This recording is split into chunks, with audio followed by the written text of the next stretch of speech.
Hey guys, what's going on? It's Ash here coming at you today in Clash Royale, sharing this very fun, very fast cycle deck. It's an Elite Barbarian cycle deck. You can see the Elite Barbarians are really the only expensive card in the deck, and because the deck is so cheap at 2.6, it really allows you to cycle to them very quickly.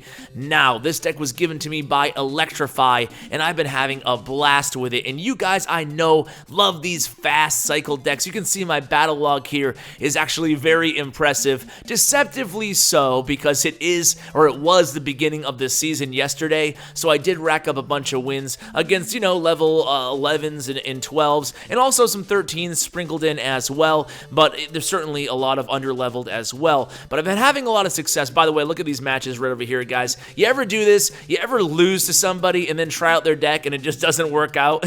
So I lost with this deck that I'm going to be playing today, the cycle deck, and I was like, wow, that deck was really good that I lost to.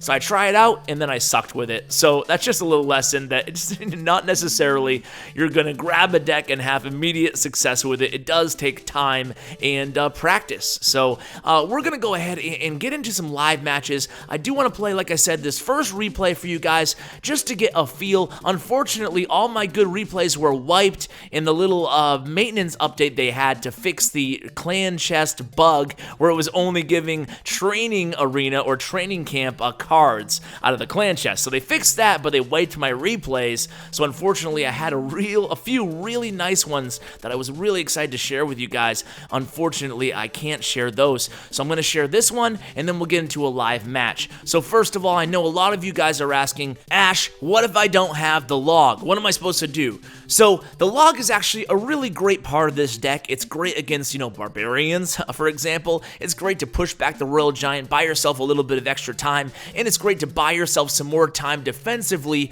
against Elite Barbarians, which are absolutely everywhere. But fear not, guys. If you don't have the log, just go ahead and substitute Fire Spirits. And what you're going to want to do is combo those Fire Spirits with your Elite Barbarians, or use them defensively to take down those low HP swarm units, such as minion hordes or even minions. So you can substitute the Fire Spirits for the log if you don't have the log. If you do have the log, I recommend using it in this deck. Now, if you want to change the complexion of this deck slightly, you can also substitute the log for an elixir pump, and then you substitute the skeleton for a hog rider. So you're really changing, like I said, the entire complexion of the deck in a way, but it's still a great fun variation to play. That one was also shared to me by Electrify.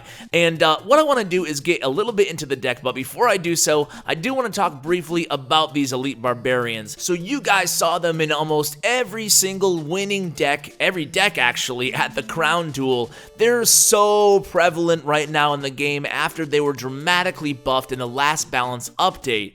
And I actually think they're perfect. I think they serve a unique role within the game, and even though they are super powerful, almost on the verge of being OP, my personal opinion is that because they serve a unique role, and because they're actually a common card, which is really nice to have a strong, common defensive card, they're actually a great counter to the Royal Giant, in my opinion, as people start finding decks they're comfortable with, and start leveling them up to the other levels of their common cards. I think they're actually going to go a long way to solving the Royal Giant problem, because they're such a great hard counter to Royal Giant. So that's my thoughts on Elite Barbarian inside the game. Now let's talk about this deck and how it actually works. So you guys, when I brought you my last really speedy cycle deck, now let me just be upfront with you guys. This is not the best deck in the entire world. You could certainly use probably an Elite Barbarian Ice Golem Graveyard deck, and maybe if you're a skilled player, have more success with it, but I feel like this deck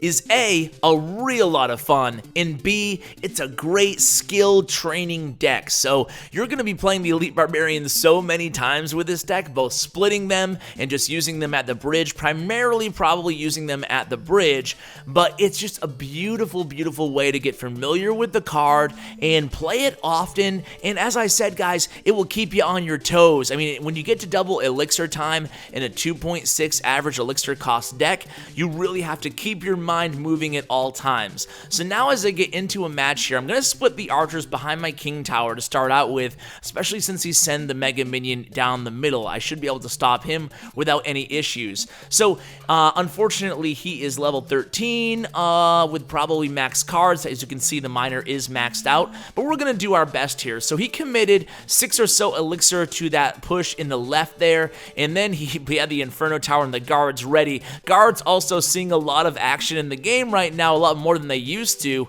which is nice when you see a new win condition card such as Elite Barbarians start to gain prevalence in the, oh crap, I logged that princess, and I should have not done that because she's a level 5 and my log's only level 3. Okay guys, honestly, my biggest annoyance in this game is when your log is under-leveled against the princess. I hate that. It makes you feel like the log is totally useless. I hope some of you guys can relate. Now, it's not this guy's fault who I'm playing here. It's just, you know, the way the matchmaking works, but man, it's annoying. So let's go ahead and try to sneak in these elite barbs again with the Ice Spirit. So this is one of your combinations that's going to lead to a lot of success. Comboing the Ice Spirit with the Elite Barbarians right on the bridge, and you can see I got to his tower there. I'm gonna zap. Oh boy, a bad log and a bad zap, Ash. Way to go, buddy. Luckily my skeletons can go ahead and take out his princess on their own here, but that zap was just way too late there. I was hoping to get one more swing in with my Elite Barbarians.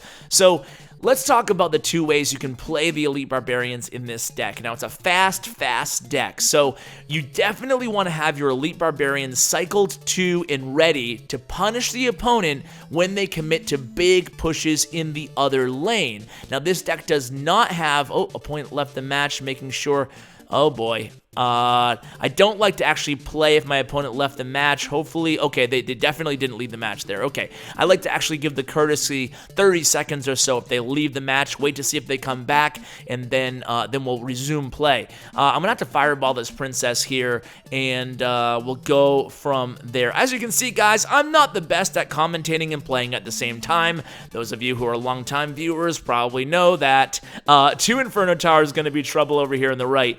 Things not looking too good after a pretty promising start here. Unfortunately, he's chipping away at my tower, and my Ice Golem was played, I guess, the wrong area with the Ice Golem. I'm going to go super aggressive here with the Elite Barbarians in hopes of actually reaching that tower. I do know that he has guards as well and the Inferno Tower. Good IT placement there, just buying him that tower, making sure it stays alive. A lot of HP left on it as well. And here it comes. That's going to be the coup de grace. Unfortunately, my first live match is going to be a loss here, but honestly, I've never been adverse to sharing losses on my channel, even with decks that I'm trying to highlight, because I think you can learn something valuable about them looking back at my own misplays. So I think we'll do like an impromptu watching of this replay here and discussing where I went wrong. Unfortunately, this deck is so fast-paced, it's probably not the ideal deck to try to describe while I'm playing it. So let me put on that replay again, and maybe we can learn something about where I went wrong. It's funny, I was just bragging about my battle log there, and of course I pick up the big L when I start recording. Isn't that always the way? So we're gonna go ahead, and I split the archers right after I see the mega minion. That's totally fine. With this deck, you know, you're gonna be using the archer. You're relying on the archers very heavily. Obviously against Graveyard, they're one of your best counters in this deck, along with the Ice Golem, and the Elite Barbarians can also be used to counter Graveyard in a pinch. Definitely not ideal, but they're great on the counter push, as you guys know. So obviously we knew that I misplayed that log. I mean, ideally, you're gonna need the Elite Barbarians both on defense and on offense. So although this is a cycle deck, oftentimes you're gonna be thinking defense first, and that's not something that I was doing in this deck. I mean, to be honest with you, the deck that I'm playing here, a minor control deck, haven't seen these in quite a while, is pretty difficult to go against with this Elite Barbarian deck, because think about it here, the Elite Barbarians are great against beatdown, they're great against Siege, but if you run into one of these really good control players, let alone a totally maxed out legendary control player, you're gonna run into issues. He has guards, he has Mega Minion, he has Inferno Tower, he has a lot of great counters along with Fireball, Zap, etc. To the Elite Barbarians, and that's actually a really smart move on his part here. He's playing against the meta. Everybody's playing Elite Barbarians, so he knows how to counter them. He's gonna add guards, he's gonna add that Inferno Tower, so he has a lot of answers, and it's actually a really good counter deck. Now with my deck, I'm just trying to cycle to the Elite Barbarians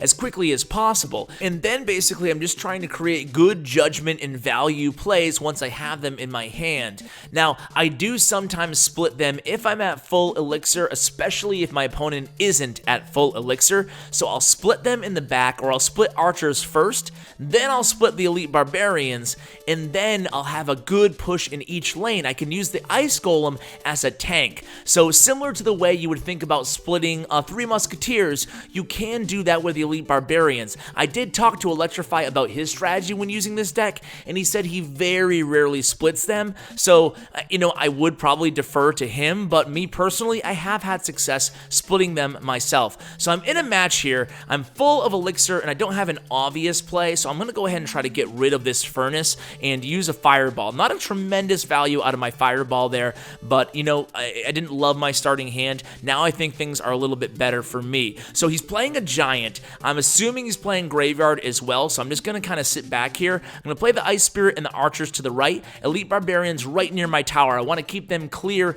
of that Mega Minion. So I didn't see the graveyard. I was kind of assuming it would come, but what we're going to do here is have a really nice counter push on our hand. So notice how I dropped that, okay, very good log there, but I dropped that Ice Spirit as soon as the Barbarian crossed the bridge, and that is what we want to have happen there. Once that Elite Barbarian gets to the tower, if he's supplemented with the Ice Golem or the Ice Spirit, it's going to slow down that tower or totally freeze the tower, depending on what card he's used with, and you're definitely going to get a lot of damage off that tower. I mean, this is a lot of fun here, guys, and I'll tell you what, again, it's pretty difficult to play at the same time, but unfortunately, all my replays got wiped. So I'm going to Fireball again. Just, you know, we're chipping away at this tower at the same time, getting rid of the furnace, because the furnace is really a big pain. The furnace actually does a decent amount of damage, while the Fire Spirits do a decent amount of damage and distract my Elite Barbarians, so we don't want that around.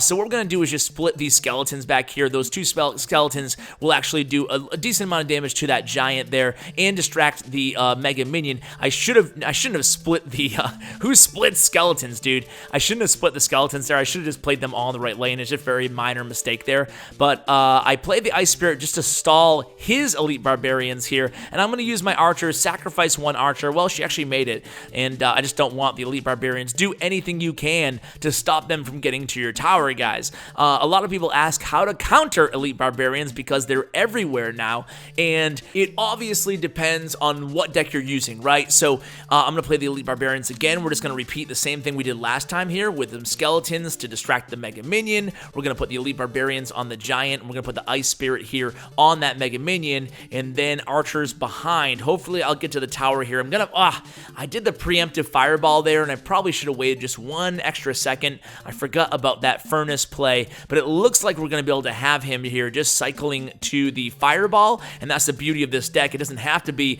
an Elite Barbarian cycle deck. It can be a fireball cycle deck if we want to, if we need to, at the end of the match here. So I'm going to go ahead and just fireball actually over here, making sure I stop him. I don't want to go ahead and get too far ahead of myself, and then we'll just log and then fireball again on his tower, and we'll be good to go. So fireball for the win, and zap. There it is. So we have the zap fireball log combination, as you saw there, and it's a good 1-2-3 punch if you need, you know, 400, 500 damage off a tower, depending on your levels or tournament standards. Let's go ahead and get one more match in. While I finish really describing the deck, let me just go ahead and open this chest here. By the way, have any of you guys completed your clan chest yet? We have not, and the reason being is because I don't want people to drop trophies in our clan, because we are a trophy pushing clan. By the way, we're number 17 globally right now. Really, really proud of all my friends and really family at Elite Gaming. These guys have just been absolutely amazing. Okay, so my opponent here starts out with an elixir pump, and I don't have any way to punish him immediately, so I'm just going to go ahead and play an Ice Golem in front of the Archer and fireball his Elixir Pump. Now, that was probably a bad fireball now that I see the Three Musketeers, but I'm going to be able to stop the Three Musketeers relatively easy. I'm going to zap, take care of one of them with the Elite Barbarian, and these two are so low in HP, I'm just going to go ahead and log, and then he left the match again. Jeez, what is up with this video today, guys? That's 2 disconnects. I don't really see those too often this high, especially in Arena 10. But anyway, back to the topic that I've been kind of dancing around for the last minute or so. How do you counter Elite Barbarians? It really depends on your deck. Defensive structures actually do less an effective job than you may think because of the swing speed and movement speed of the Elite Barbarians. That's why you can get away without having a defensive structure in this deck, although you could add the Furnace if you'd want one. I'm going to go ahead and split the Archers and then split the Elite Barbarians in front of them. Try a split push, see what happens here. At the very least, it'll expend a lot of Elixir trying to defend. So late on that Ice Golem, and with this deck against Elite Barbarians, if I'm playing against them, my number one counter is my own Elite Barbarians comboed with like Skeletons, Zap, Archers. You know, we have so many cheap options in this deck, it's actually pretty easy to defend. I just made a mistake there. I should not have fireballed there. I should have actually cycled the Skeleton and the Elite Barbarians in the left lane. So that was a mistake fireball on my part there. I got a little bit ahead of myself. So I'm going to be using my Elite Barbarians to defend, and then I can combo with any of my other cycle cards. I can distract the Elite Barbarians with the Ice Golem, and here's a little trick for you guys. Golem coming at me hot in the right lane. A little trick for you guys is use the Ice Golem in the middle of the river on your side of the arena. Sorry, a lot going on here. Fireball, done. Log, buy me time. Okay, so send the Ice Golem in the middle of your side of the arena all the way towards the river. What that's going to do is lure them from the bridge area and then in range of the other tower, and then that will allow you to distract into the opposite lane if you want to. There's a lot of options you have from there. I'm just going to go ahead and counter push with the Elite Barbarians. I should have, again, man, geez, guys. I should have played the Ice Golem first. That way they took the damage from the tower and then played the Elite Barbarians in the lane. But it's okay. It looks like I'm going to win this match anyway. I do have the level advantage over this opponent anyway. Next time if I share a deck, I'll probably do it in grand challenges, but it's been a long time since I've shared some ladder play, and we did lose to a level 13, so it kind of went both ways in this episode. We did start out with a level 12 in sort of a mirror match in terms of levels. So maybe next time, guys, we'll go ahead and play an entire challenge run with Elite Barbarians. If you have any decks that you'd like to suggest to me, go ahead and do so in the comments below, but you can tell, maybe not, that my voice is still absolutely fried from the weekend. I don't know what's going on, guys. I'm not really sick, but my voice, just all that commentary and then going out afterwards, I'm just feeling it, along with the travel and the dry air. You know how it is, I guess. So I'm not going to go super long with today's video, but I did want to thank you all for tuning in. I really, truly appreciate it, guys. Can't wait to have a special little Christmas surprise for some of you guys. If you follow me on Twitter, I plan to do a very big giveaway at Clash_with_Ash. When I say big, I mean that I want to include as many of you guys as I possibly can in it. So guys, follow me there, follow me on Instagram. I am a little bit more active there and sharing a lot of photos of my daily life and on my journeys with Supercell in these fun games meeting you guys. So guys, thanks so much for tuning in. Hope you love the deck as much as I do. Thanks again to Electrify for sharing it with me. And as always, take care, guys.